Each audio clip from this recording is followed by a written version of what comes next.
The knife was already on the table when Evelina walked into the room. She did not notice it at first. Her eyes were on the letter in her hand, the one her father had pressed into her fingers that morning with a shaking grip. Marry the stranger. Save the house. Save your sisters. There is no other way. It was the knife that made her stop. It sat beside a loaf of bread on the kitchen table, its blade catching the gray morning light, and next to it was a note in handwriting she did not recognize. Do not trust the man they have chosen for you. Evelina's heart did not skip. It slammed. She looked around the empty kitchen, the fire barely lit, the servants not yet awake, and she understood one simple fact. Someone had been inside the house in the night. Someone had left this for her to find and no one else. She folded the note into her sleeve before anyone could see it and carried the knife to the drawer where it belonged, her hands trembling only a little. There was no time to be frightened. The wedding was in 6 days, and 6 days was not enough time to unravel a warning like that, not enough time to ask who had written it, or why, or what they knew that she did not. Her father found her standing at the window an hour later, still holding the folded note inside her sleeve like a splinter she refused to pull out. You look pale, Lord Percival Ashworth said, though his own face was grayer than hers. He was a tall man once, a proud man once, but death had bent him the way frost bends a branch until it cracks. Is it the wedding? Evelina, I know this is not what you dreamed of as a girl. I dreamed of many things as a girl, she said. None of them included saving this family from ruin with my own hand in marriage. I am sorry. Do not be sorry, be honest. Tell me what you know about this man. Her father's eyes shifted, just slightly, the way a man's eyes shift when a question lands closer to a truth he does not want to share. His name is Rourke Halden, he said. He has money. He has no title, no family name that matters in society, which is precisely why the arrangement suits us both. No one will ask questions. No one will care.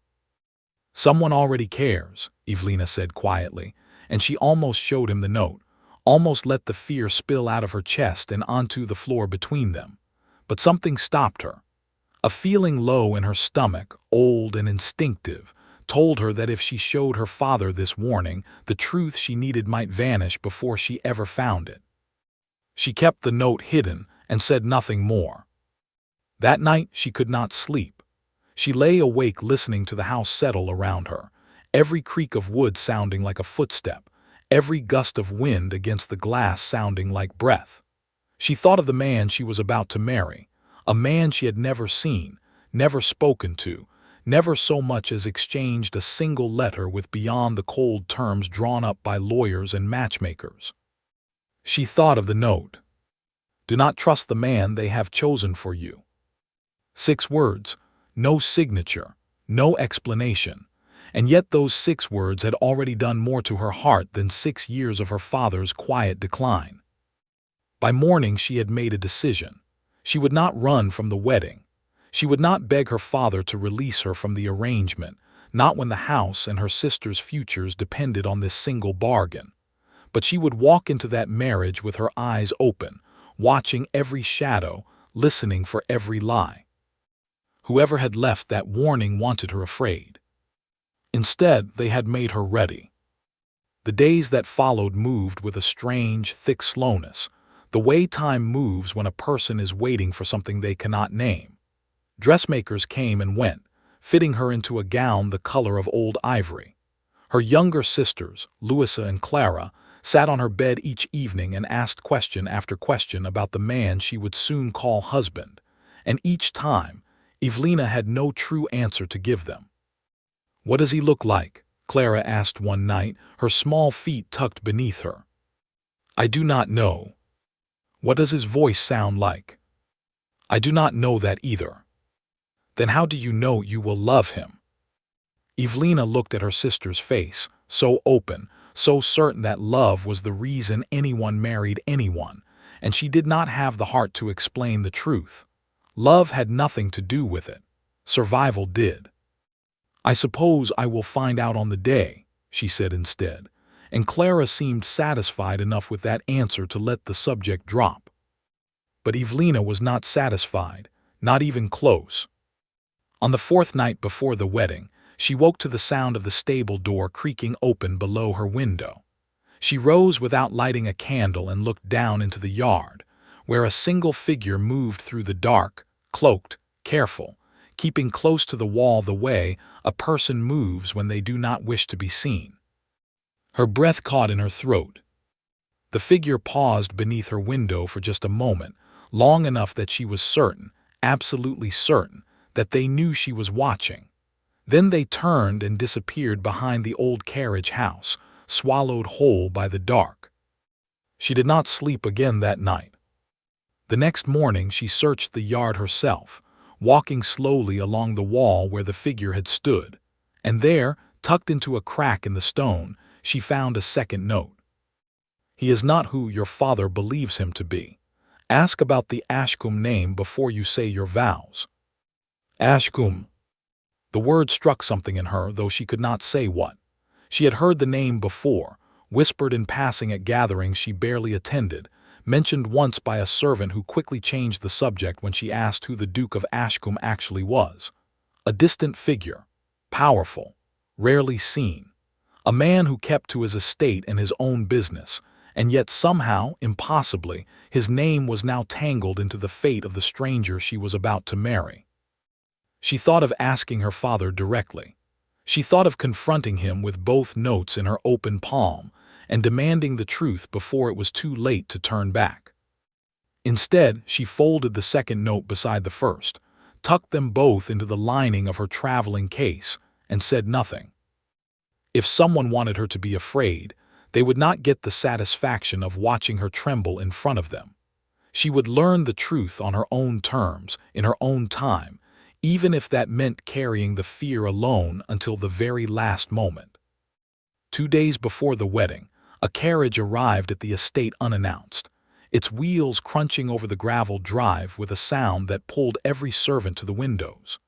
Evelina watched from the top of the stairs as her father hurried out to greet whoever sat inside, his voice pitched low and urgent, his hands moving in that nervous way they always moved when money or reputation was at stake. The carriage door opened, and a woman stepped out, tall, dressed in deep green, her face composed in the particular stillness of someone who has spent a lifetime being watched and has learned never to show too much. "Who is that?" Evelina asked the maid standing beside her. "I do not know, my lady." She did not give her name to the staff. The woman spoke with Lord Ashworth for only a few minutes, her voice too quiet to carry up the stairs, and then she returned to her carriage and was gone as quickly as she had come, leaving Evelina's father standing alone on the gravel, his face the color of ash. That evening Evelina found him in his study, a glass of brandy untouched at his elbow, his eyes fixed on nothing. "Who was she?" Evelina asked, closing the door behind her. "No one you need concern yourself with." "Father, someone is leaving me warnings, notes, in the kitchen, in the yard, telling me not to trust the man I am about to marry, telling me to ask about the Ashcombe name. And now a woman appears out of nowhere and leaves you looking as though you have seen a ghost. Do not tell me this is nothing." Her father's hand tightened around the glass, though he still did not drink from it. "There are things about this marriage," he said slowly, each word costing him something, "that are more complicated than a simple arrangement between two families in need. I did not lie to you, Evelina, but I did not tell you everything, and for that I am sorry." "Then tell me now." "I cannot, not yet, not before the wedding." "Why not?" "Because if I tell you now, you may not walk down that aisle at all, and this family cannot survive that choice." Evelina stood very still, her chest tight, her mind racing through every possibility and landing on none of them with any certainty. She thought of the knife on the table, the note in her sleeve, the figure in the yard, the woman in green, the name Ashcombe sitting heavy and unexplained between her and her father like a stone neither of them could lift. "Then I will marry him," she said finally, "but I will not walk in blind. "Whatever this is, Father, I will find it out myself, with or without your help." Her father looked at her for a long moment, something like pride and something like fear crossing his face at the same time. "You are stronger than I ever gave you credit for," he said quietly. "I am about to marry a stranger to save this family," Evelina answered. "I do not have the luxury of being weak." She left the study with her heart pounding and her mind sharper than it had been in weeks. Whatever waited for her at the altar, whatever secret her father was protecting, whatever the name Ashcombe truly meant, she would meet it standing upright. 2 days remained before she would become Rourke Halden's wife. 2 days to prepare for a truth she could feel closing in around her like weather before a storm, the air pressing close, the sky darkening at the edges, everything quiet and still in the way that only comes right before something breaks wide open. She did not know yet how right she was to be afraid. She only knew that whatever waited at the end of that aisle, she intended to walk toward it with her chin high and her eyes open, ready to catch whatever truth the world had been hiding from her all along. The chapel bell rang before Evelina was ready for it to ring. She stood in the small stone anteroom, her gown heavy on her shoulders, her veil pinned so tightly it pulled at her temples, and she listened to that bell as though it were counting down the seconds of her old life. Outside the thin door, she could hear the shuffle of the small gathering taking their seats, the low murmur of voices, the creak of old wooden pews under unfamiliar weight. Her father appeared beside her, offering his arm, his face pale but composed, the mask of a man determined not to let his daughter see him break. "You do not have to do this," he whispered, though they both knew the words were empty. There was no other way, and they had already agreed on that 100 times over. "I know," Evelina said, "which is exactly why I will." She took his arm. The doors opened.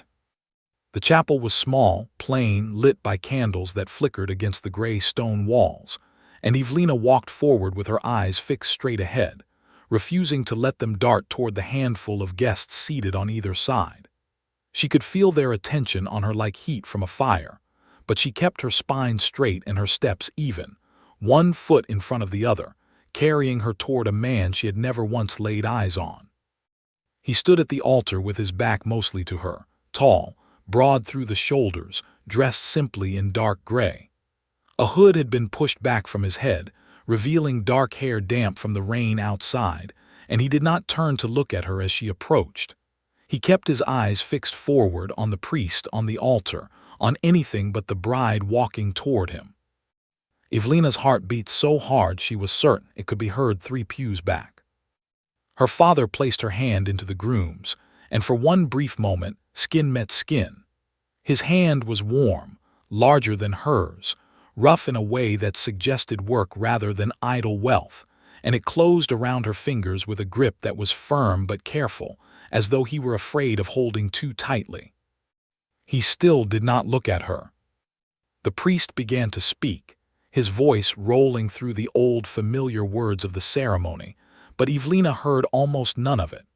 Her mind was consumed by the stranger beside her, by the 2 notes hidden in the lining of her traveling case, by the word Ashcombe sitting like a stone in the pit of her stomach. "Do not trust the man they have chosen for you." She turned her head slightly, just enough to study his profile from the corner of her eye. A strong jaw, a straight nose, a faint scar above one eyebrow that told a story she did not yet know. He looked, she thought, like a man who had spent his life being underestimated and had learned to use that against everyone who dared to underestimate him. "Do you, Rourke Halden, take this woman?" His voice, when it finally came, was low and steady, giving nothing away. "I do." The priest turned to her. "Do you, Evelina Ashworth, take this man?" She thought of the knife on the table, the figure in the yard. The woman in green who had left her father looking like a ghost had walked through his study. She thought of every warning that had been pressed into her hands over the past 6 days, and she thought, too, of her sisters waiting at home, of the roof over their heads, of the debts that would swallow her family whole if she turned and ran from this altar right now. "I do," she said.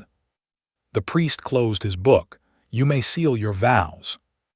It was only then that Rourke Halden finally turned to face her, and it was only then that he lifted the edge of her veil with fingers that trembled just slightly, just enough for her to notice, just enough for her to wonder if he was as uncertain about all of this as she was. Their eyes met for the first time. His were dark, unreadable, and there was something in them, some flicker of recognition or apprehension, that Evelina could not name. He leaned down and pressed his lips to hers, brief, formal, the kiss of two strangers bound together by paper rather than passion.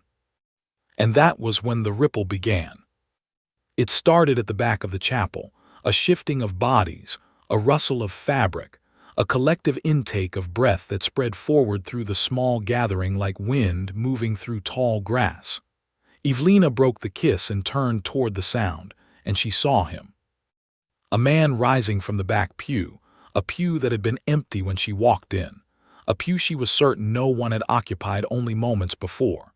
He was older, perhaps 60, his hair silver, his coat cut from fabric so fine it seemed to belong to a different world than the one inside this small chapel. He stood with the ease of a man who had never once in his life needed to ask permission to enter a room.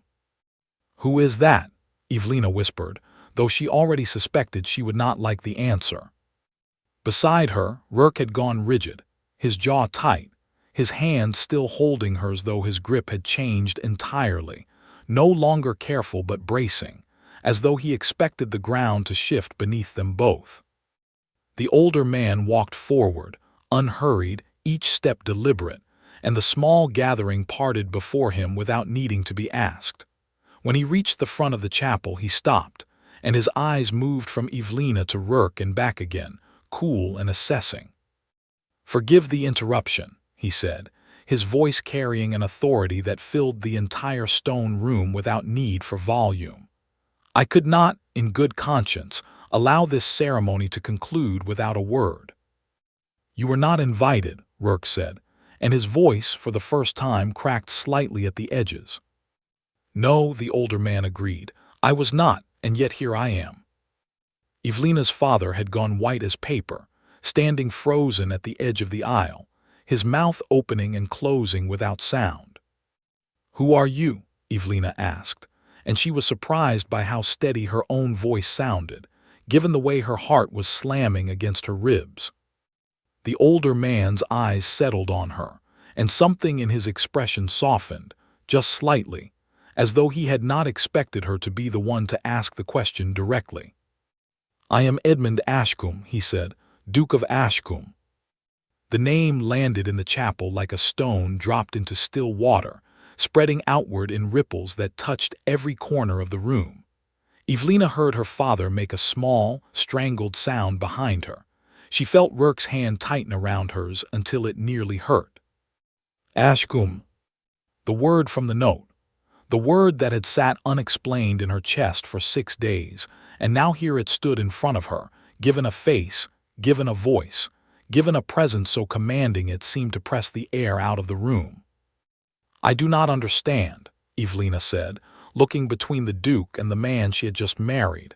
"What business does a Duke have with my wedding?" The Duke's eyes moved to Rourke, and for the first time, something like sorrow crossed his composed features, quickly buried again beneath the same cool authority. "Ask your husband," he said, "why he goes by the name Halden when he was born with another name entirely." The chapel fell utterly silent. Rourke's grip on Evelina's hand had gone bloodless, and when she turned to look at him, she saw a man bracing for something he had clearly known was coming for a very long time, a man who had hoped, perhaps, that it would come later, after the wedding, after there was no undoing what had already been done. "That is not a conversation for today," Rourke said, his voice low, almost pleading, though whether the plea was directed at the Duke or at her, Evelina could not tell. "It is precisely a conversation for today," the Duke replied. Because your wife deserves to know exactly what she has married into before the ink on that certificate has even dried. Evelina's mind raced through every possibility, every warning, every note hidden in her traveling case, and she felt something cold settle into her chest, a certainty that whatever truth waited on the other side of this moment would change everything she thought she understood about the man now standing beside her as her husband. "Tell me," she said, turning fully to face Rourke, her voice steady despite the storm rising inside her. "Tell me now, or I will ask the Duke myself, and I suspect he will not be nearly so gentle with the truth as you might be." Rourke's jaw tightened. His eyes moved from her to the Duke and back again, and for a long moment he said nothing at all, the silence stretching so thin it seemed ready to snap.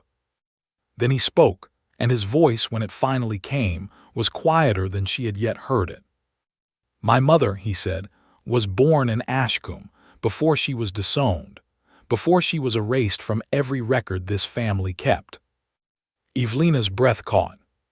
"Which means," the Duke said, stepping closer, his eyes never leaving Rourke's face, "that the man you married today is not a stranger with no name and no history, as I imagine you were led to believe. He is my nephew, and whether he wishes to admit it or not, he carries a claim to this family that many people, myself included, spent years trying to bury." The word nephew rang through the chapel like a second bell, louder somehow than the one that had called Evelina to this altar in the first place. She looked at Rourke, really looked at him, searching his face for the stranger she thought she had married only minutes before, and found instead a man built from secrets stacked one on top of another, a man whose calm exterior had clearly been holding back a lifetime of buried history. "You knew," she said quietly. "You knew this whole time, and you let me stand here and marry you without a single word of warning." "I did not know how to tell you," Rourke said, and for the first time his composure cracked entirely, something raw and exhausted showing through. "I did not know if I would ever have to tell you at all. I thought, if we were careful, if we stayed far from Ashcombe land, this part of my life would never touch yours." "It has touched me the moment I said I do," Evelina said. "It touched me the moment I found a knife on my kitchen table and a note telling me not to trust you." Rourke's head snapped toward her, alarm flashing across his face. "What knife? What note?" "Someone has been warning me for days," she said. "Someone who knew far more about this marriage than I did, and clearly far more than you wished me to know." The Duke's eyes sharpened at this, moving between the two of them with new interest, as though a piece of some larger puzzle had just slid into place. "Someone left you warnings," he repeated slowly, "before the wedding." "Yes." "Then you should know," the Duke said, his voice dropping lower, quieter, meant now only for the small circle standing at the front of the chapel, "that you are not merely caught in the middle of an old family quarrel. You may be caught in something far more dangerous than either of you yet understands." The candles flickered as a draft moved through the old stone chapel, and Evelina felt a chill settle over her skin that had nothing to do with the temperature of the room. "What do you mean?" she asked, though part of her already dreaded the answer. The Duke glanced once toward the chapel doors, toward the small gathering still frozen in their pews, and lowered his voice further still. "There are people," he said, "who did not want this marriage to happen. People who understand exactly what it means for an Ashcombe bloodline, however buried, to be joined once again to a name with power and land behind it. If someone was warning you away from this union, it was not out of concern for your happiness." Evelina's blood ran cold. "Then why?" she asked. The Duke's eyes moved to Rourke, heavy with something that looked almost like regret. "Because your marriage today," he said, "may have just made you both a target." The reception, if it could be called that, took place in a room far too small for the weight of what had just happened inside the chapel. A long table had been set with simple food, bread and cold meat, and a single cake no one seemed inclined to touch. Evelina sat at the head of it beside Rourke, her new husband, the nephew of a duke, a man whose entire identity had unraveled in front of her in the space of a single conversation. Around them, the small gathering of guests spoke in hushed, uncertain voices, clearly aware that something enormous had shifted in that chapel, even if they did not understand exactly what. Evelina did not touch her food either. "You should have told me," she said quietly, once the guests had drifted into their own murmured conversations, and no one was listening closely enough to hear. "I know," Rourke said. He had not looked at her since they sat down, his eyes fixed instead on the table in front of him, on his own hands, on anything that was not her face. "I have spent years making sure no one connected me to that name. It was easier that way. Safer." "Safer for who?" "For everyone," he said. "My mother was disowned before I was born. Cut off completely, her name struck from every record, every ledger, every mention in that family's history. She raised me to believe the Ashcombe name was something to bury, not something to claim. And yet a duke just stood up in the middle of our wedding and claimed you himself." Rourke's jaw tightened. "That is what troubles me most." Evelina studied his profile. The tension coiled through his shoulders, the way his hand had curled into a loose fist on the table beside his untouched plate. Whatever fear lived in this man, it did not come from being recognized. It came from being recognized now, at this particular moment, in front of this particular gathering. "Why now?" she asked. "If your uncle knew who you were all along, why wait until the day of your wedding to say so in front of everyone?" "I do not know," Rourke admitted, "and that is what frightens me more than anything else."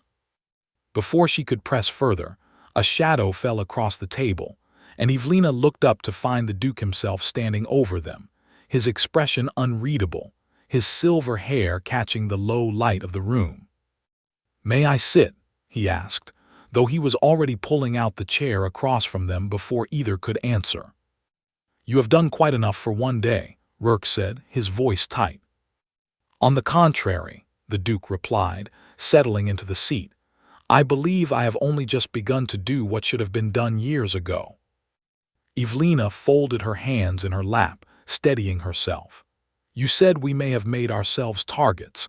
I would like to understand exactly what that means before this meal is over." The Duke's eyes moved between them, assessing, weighing something Evelina could not name. Finally, he leaned forward, lowering his voice so that it would not carry beyond their small circle. "There is a will," he said. "My brother Rourke's grandfather left behind a document that was never properly settled, a dispute over land, over the title itself, over who among the surviving family held the rightful claim. For years, it did not matter because there was no direct heir left to press the issue. My own children died young. My brother's line was thought to have ended with your mother's disgrace." "But it did not end," Evelina said slowly, looking at Rourke. "No," the Duke agreed. "It continued quietly far from Ashcombe land in a name no one thought to trace, until today." "Who else knows?" Rourke asked, and there was an edge of genuine alarm in his voice now, the first Evelina had heard since the ceremony began. "That is precisely the question that concerns me," the Duke said, "because someone clearly knew enough to warn your bride away from this marriage before it happened, which means someone has been watching this family far more closely than I realized." Evelina's mind returned, unbidden, to the woman in green who had visited her father 2 days before the wedding, the woman whose brief conversation had left him looking as though he had aged a decade in a matter of minutes. "A woman came to see my father," she said suddenly. 2 days ago, tall, dressed in green, she did not give her name to the staff." The Duke went very still. "Describe her further," he said. "I did not see her closely, only from a distance. She spoke with my father for a few minutes and then she left, and he would tell me nothing about what passed between them." The Duke's hands, resting on the table, curled slightly. The only sign of the tension Evelina suspected was running through him. "That," he said quietly, "sounds very much like my late brother's widow." "Your brother is dead?" Evelina asked. For 12 years, the Duke confirmed. But his widow remarried into a family with considerably less patience for old disputes than I have shown. If she visited your father before this wedding, it was not out of courtesy. Rourke leaned forward, his food entirely forgotten now. What would she want with Lord Ashworth? To ensure this marriage did not happen, the Duke said. Or, failing that, to ensure it happened in a way that could later be challenged, annulled, undone quietly before either of you understood enough to fight for it. Evelina felt the floor of her understanding shift beneath her, the shape of the last 6 days rearranging itself into something far more calculated than she had first believed. The knife on the table, the notes, the figure in the yard, none of it had been random.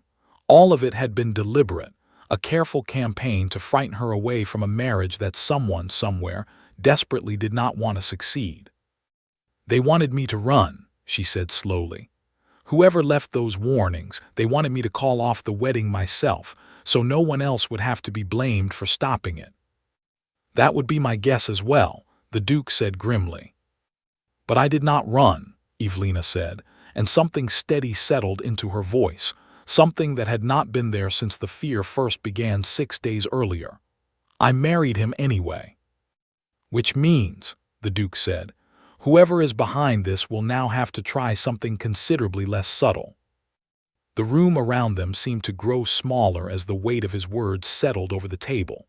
Evelina looked at Rourke, and for the first time since the ceremony, she saw not a stranger hiding behind careful silence, but a man just as frightened as she was, caught in the same tightening net, bound now not only by marriage but by a danger neither of them had chosen.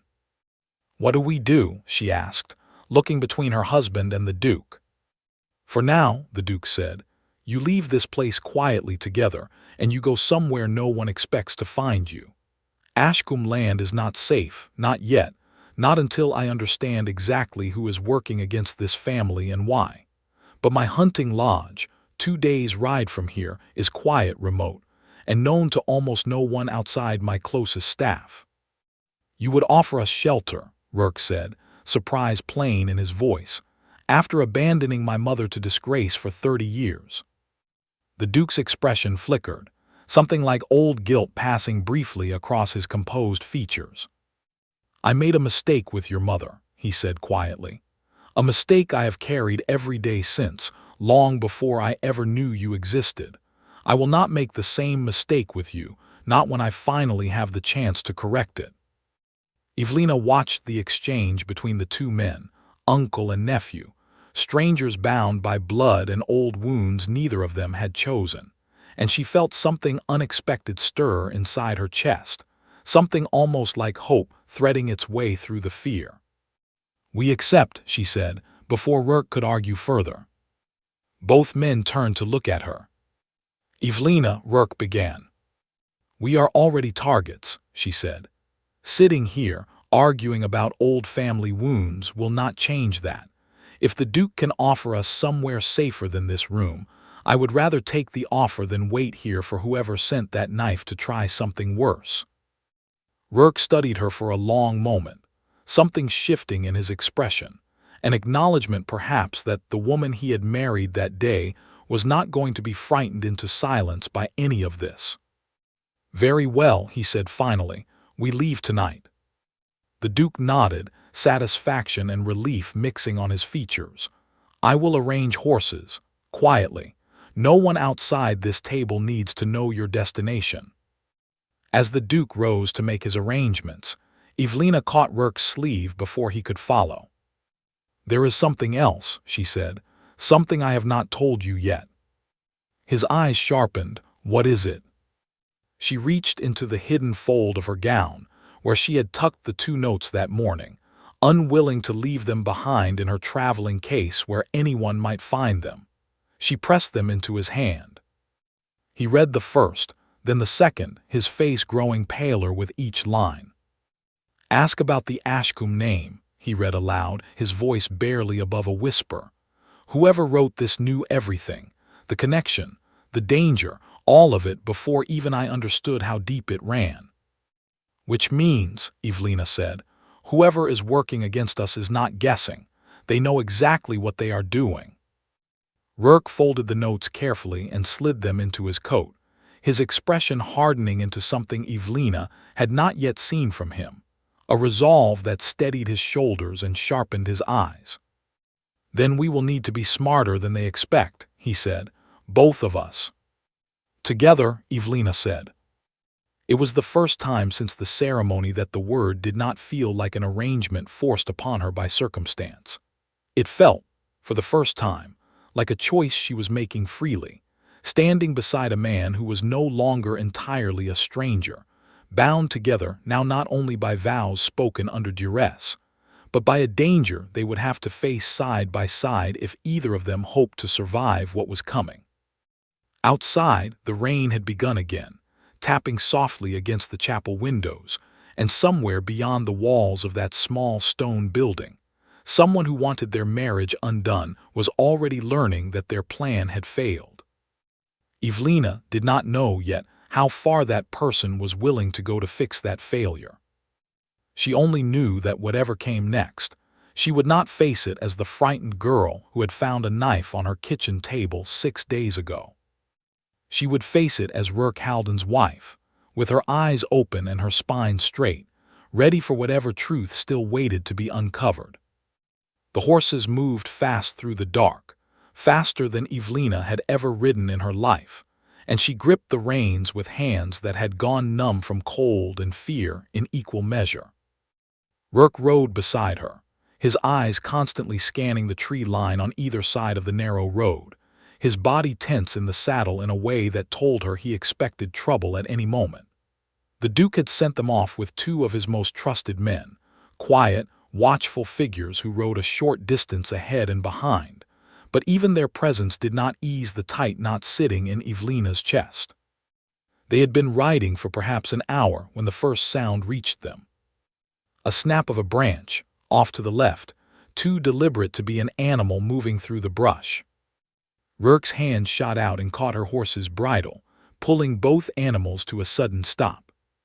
"Quiet," he said, his voice barely a breath.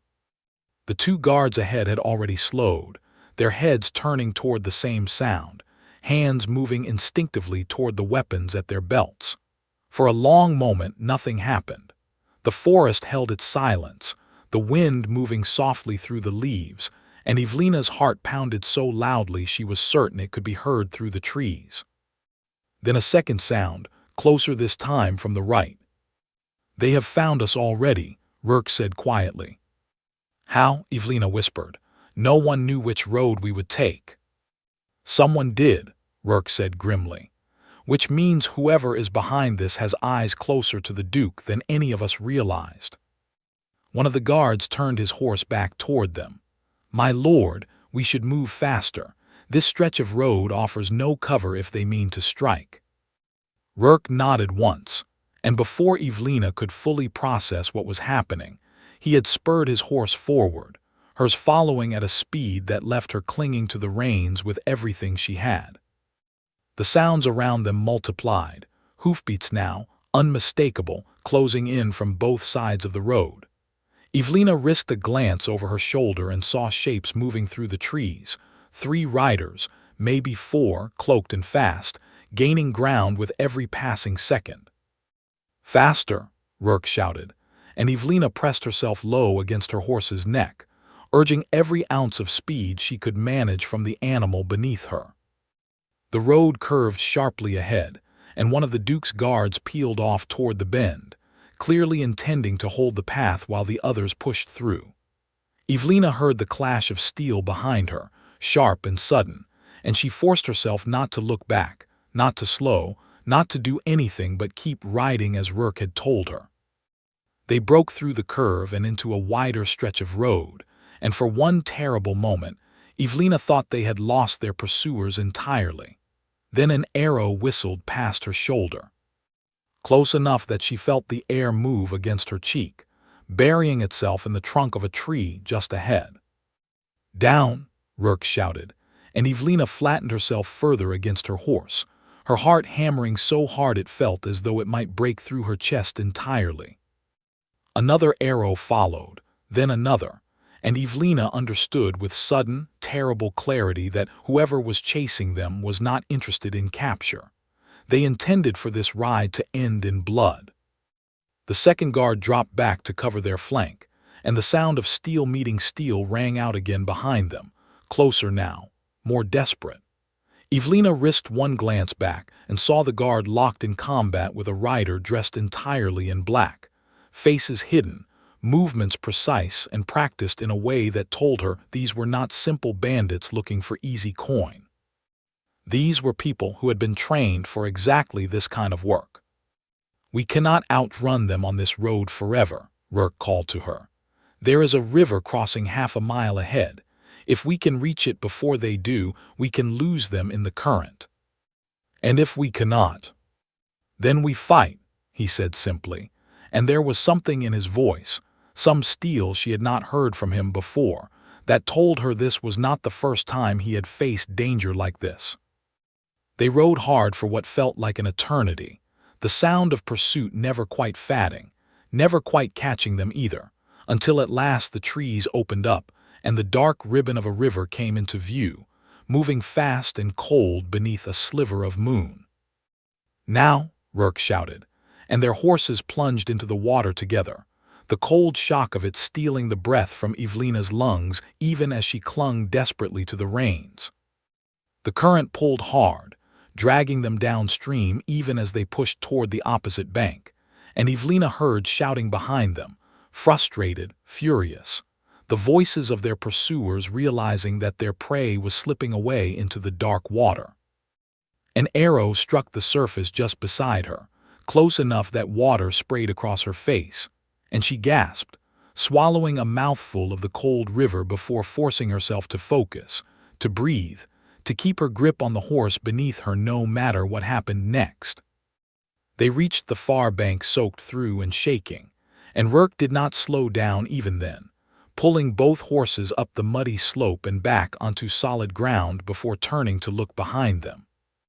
The riders on the opposite bank had stopped at the water's edge, clearly unwilling to follow them into the current, their dark shapes silhouetted against the moonlight for just a moment before they turned their horses and disappeared back into the trees. "They are gone," Evelina said, her voice shaking as badly as the rest of her. "For now," Rourke said grimly. "Come, we cannot stop here." They rode on through the remaining hours of darkness, slower now, exhaustion and cold beginning to press down on both of them, until at last the shape of a small hunting lodge appeared through the trees ahead, tucked into a hollow of the hills where no road led directly to its door.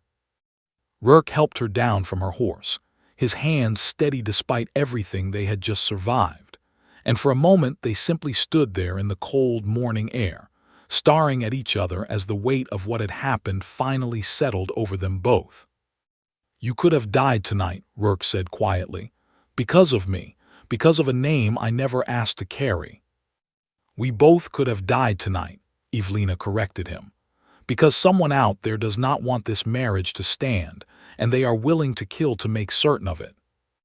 "I am sorry," he said, and the words carried a weight far beyond simple politeness, a genuine ache that Evelina had not expected from a man she had known for less than a single day. "Do not apologize," she said. "Explain, tell me everything. All of it this time, no more half-truths hidden behind careful silence." Rourke looked at her for a long moment, rain and river water still dripping from his hair, and something in his expression shifted, a decision being made behind his dark eyes. "Come inside," he said. "It is time you knew the full truth of what you have married into." Inside the lodge, a fire had already been lit by the small staff the Duke kept in permanent residence there, and Evelina sat close to its warmth, wrapped in a blanket someone had pressed into her hands, while Rourke paced slowly in front of the flames, gathering the words he had clearly been avoiding for far longer than the 6 days since their wedding was first arranged. "My mother left Ashcombe Land before I was born," he began. "She fell in love with a man far beneath her station, a stable hand with no name worth mentioning in polite company, and when her family discovered the truth, they gave her a choice: Renounce him or renounce everything else. She chose him, Evelina said quietly. She chose him, Rourke confirmed.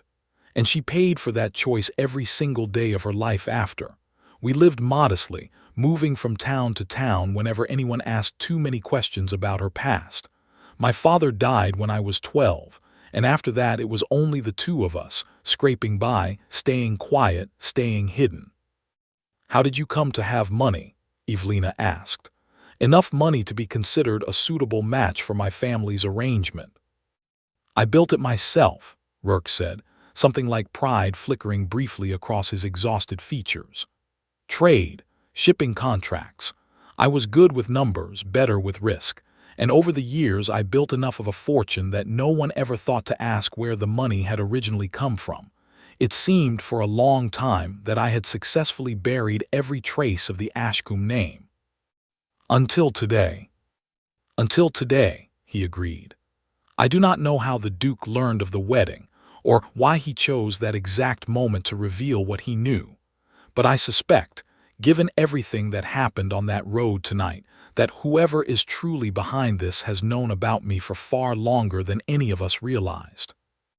Evelina considered this in silence for a long moment, the fire crackling softly beside them, the exhaustion of the night finally beginning to catch up with her aching limbs. The woman in green, she said finally. The Duke's brother's widow. If she has known about you for years, why wait until now to act? Because until now, Rourke said slowly, working through the logic even as he spoke it aloud, I was nothing more than a rumor, an unclaimed possibility, easy enough to ignore so long as I stayed hidden and never pressed a claim to anything. But the moment I married into a family with land and standing of its own, the moment my name appeared beside yours on a legal document that could not simply be erased. You became real, Evelina finished, a genuine threat to whatever claim she is protecting. Yes. The fire popped softly, sending a small shower of sparks up into the chimney, and Evelina pulled the blanket tighter around her shoulders, her mind working through everything they now understood, piecing together a picture that was growing clearer and more dangerous with every new detail. Then we are not simply victims of an old family quarrel, she said. We are obstacles, and obstacles, in my experience, tend to be removed by people who feel threatened enough. Rourke stopped his packing and looked at her, something like grim respect settling across his tired features. You are not at all what I expected, he said quietly. No one ever is, Evelina replied, which is precisely why I intend to make certain that whoever is hunting us learns that lesson the hard way. Outside, the first gray light of morning was beginning to creep over the hills, and somewhere beyond the safety of the Duke's hidden lodge, the people who had chased them through the dark forest were already regrouping, already planning their next attempt. Evelina did not know yet what that attempt would look like. She only knew that she and the stranger she had married were no longer simply trying to survive a difficult arrangement. They were now hunted together, bound by blood neither of them had chosen, and a danger neither of them could yet fully see the shape of, and the only way forward was to face it standing side by side.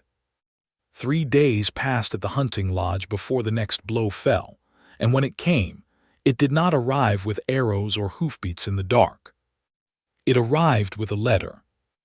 A young rider delivered it just after dawn, exhausted from a hard ride through the night, and the wax seal pressed into the folded paper bore the mark of the Ashcombe family itself. Rourke broke it open with hands that had not fully steadied since the night of the river crossing, and Evelina watched his face drain of color as his eyes moved across the words inside. "What is it?" she asked, rising from her seat by the fire. "My uncle," Rourke said quietly. "He has been taken." "Taken by whom?" "The letter does not say directly," Rourke said, scanning it again as though the words might rearrange themselves into something less terrible on a second reading. "Only that he was traveling back toward Ashcombe Hall 2 nights ago and never arrived. His staff found his carriage abandoned on the road, the horses gone, no sign of a struggle, no sign of him at all. Evelina's stomach twisted. This is because of us, because he stood up in that chapel and claimed you as his blood. Perhaps, Rourke said, or perhaps because he was finally ready to make the claim legal, to correct the wrong done to my mother 30 years ago, and someone could not allow that correction to stand. The woman in green, Evelina said. I believe so, Rourke agreed, though we have no proof beyond suspicion and circumstance. Evelina crossed the room and took the letter from his hands, reading it herself, her eyes catching on a single line near the bottom that Rourke had perhaps not yet fully absorbed in his shock. There is more, she said. It says here that a formal claim was already being prepared. Papers, drawn up in secret, meant to name you as legal heir to the Ashcombe title before anyone could challenge the marriage or the bloodline behind it. Rourke took the letter back, reading the line again himself, his expression hardening into something Evelina had not yet seen from him, grief and fury sitting side by side behind his dark eyes. If those papers exist, he said slowly, and if whoever took my uncle knows about them, then he is not simply being held. He is being used as leverage to force him to destroy those papers himself, or to force us to give up any claim to them voluntarily. Then we cannot simply wait here, Evelina said. We have to find him before whatever leverage they intend to use against him runs out. Rourke looked at her, something like reluctant admiration crossing his exhausted face. This is not a task for two people alone. Whoever took him has resources, men willing to attack us on an open road in the dead of night. We would be walking directly into worse danger than we already survived. Then we do not walk in blindly, Evelina said. We think, we plan. You said yourself that this woman, your uncle's brother's widow, remarried into a family with far less patience for old disputes. Where does that family hold their land? Rourke's eyes widened slightly as the pieces began to align in his mind. Fenmore, a half-day's ride from here, along the eastern road. Then that is where we begin, Evelina said. They left within the hour, taking only the Duke's 2 remaining guards and a small handful of the lodge staff who had insisted on joining, once they understood what was at stake. Evelina rode with a steadiness that surprised even herself, the fear of the previous days hardening into something colder and more useful, a determination that pushed aside the trembling uncertainty of the girl who had found a knife on her kitchen table only a week before. They reached the outskirts of Fenmore as the sun began to set, the manor house itself visible in the distance, tall and imposing behind a line of iron gates. Rourke called the group to a halt in the tree line just beyond the property's edge. We cannot simply walk up to the front door, he said. If they are holding my uncle here, announcing ourselves will only give them time to move him, or worse. Then we do not announce ourselves, Evelina said. We watch first, learn the patterns of the house before we act. They settled into the trees as darkness fell, watching the manor's windows light one by one, counting the movements of servants and guards alike, until a pattern began to emerge. A single guard patrolled the eastern wall at regular intervals, disappearing around the corner of the house for nearly 10 full minutes before reappearing again. That is our window, Rourke said quietly. For what? For getting inside without being seen. Evelina looked at him, at the resolve etched into his tired features, and felt something steady settle into her own chest in response. Then let us not waste it. They moved quickly once the guard disappeared around his usual corner, crossing the open ground toward the eastern wall with hearts pounding and breath held tight in their throats. A narrow servant's door sat unlocked near the base of the wall, exactly as one of the lodge staff had predicted from years of familiarity with old manor houses built in a similar style, and Rourke eased it open with careful, silent hands. Inside, the corridor was dim, lit only by a single lamp at the far end, and Evelina followed close behind Rourke as they moved through the shadows, every creak of the old floorboards sending a fresh jolt of fear through her chest. They found the cellar stairs after several tense minutes of searching, a heavy door at the bottom secured with a lock that one of the guards made quick work of, and beyond it, in a room lit only by a single guttering candle, they found the Duke. He sat bound to a chair, his silver hair matted with sweat, his face drawn and pale, but his eyes, when they landed on Rourke and Evelina standing in the doorway, sharpened immediately with something like disbelieving relief. "You should not have come," he whispered, even as Rourke rushed forward to untie the ropes binding his wrists. "It is exactly what she wants." "Who?" Evelina asked, kneeling beside him to help with the bindings at his ankles. Before the Duke could answer, a voice spoke from the shadows behind them, cool and composed and entirely unsurprised by their presence. "Right here," the voice said, and Evelina turned to find the woman in green standing in the cellar doorway, flanked by two men whose hands rested casually on weapons at their belts. "I must say, I did not expect you to find this place quite so quickly. You are more resourceful than I gave you credit for, my lady." "Release him," Evelina said, rising to her feet, positioning herself protectively between the woman and the Duke's chair.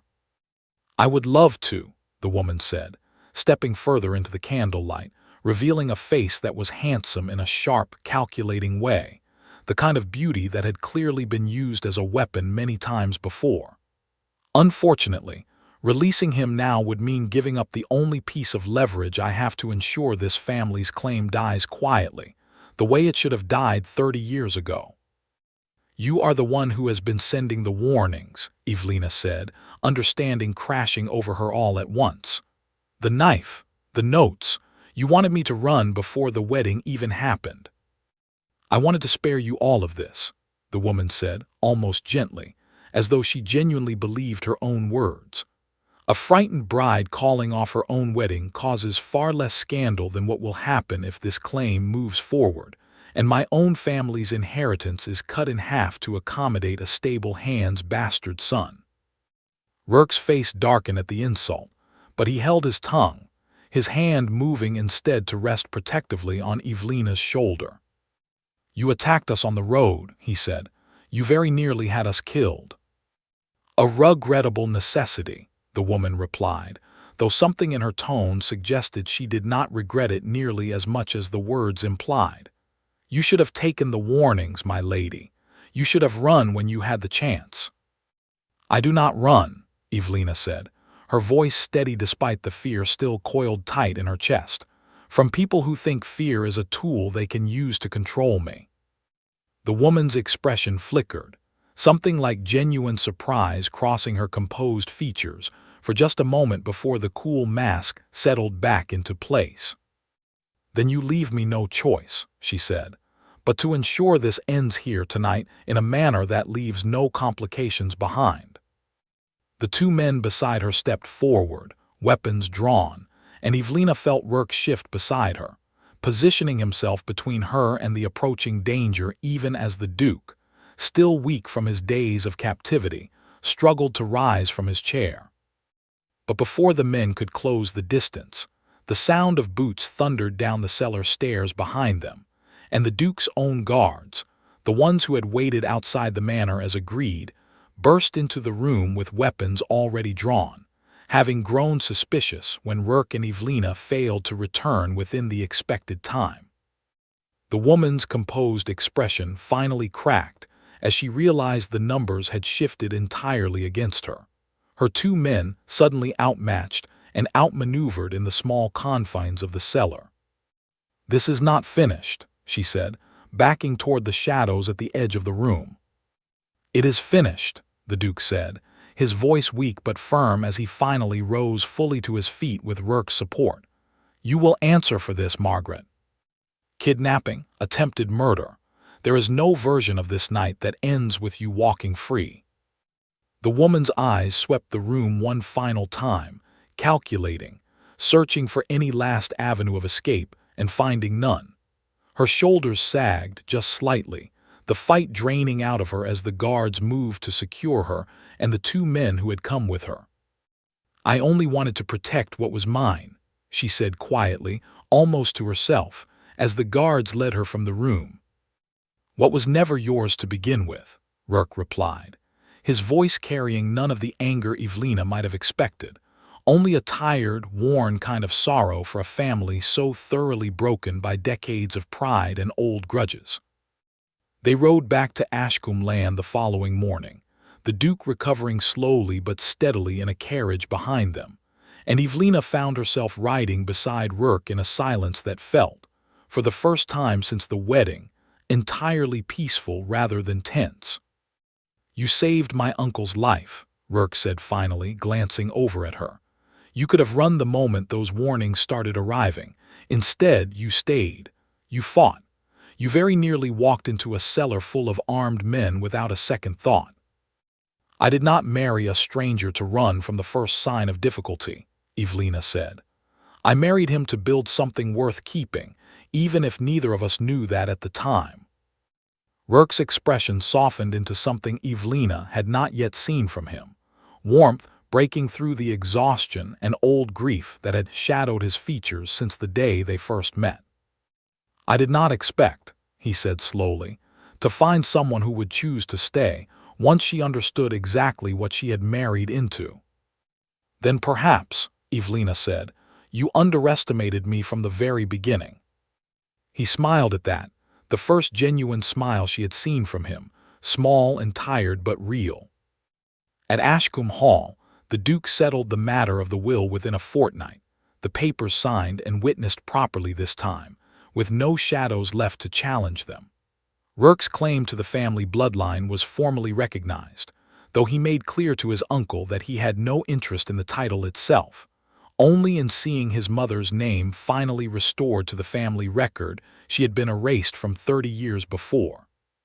The Duke agreed without hesitation, and on a quiet afternoon in early autumn, a small ceremony was held to formally reinstate the name of Rourke's mother into the Ashcombe family history, a correction 30 years overdue, finally set right.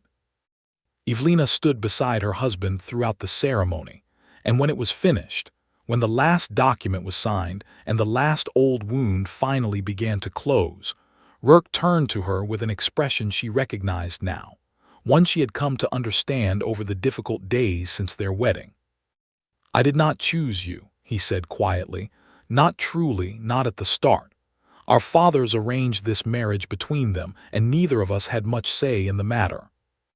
"No," Evelina agreed, "we did not." "But I choose you now," he said, taking her hand in his, the same careful grip he had offered on their wedding day, though it no longer trembled with uncertainty. "Freely, completely, whatever comes next."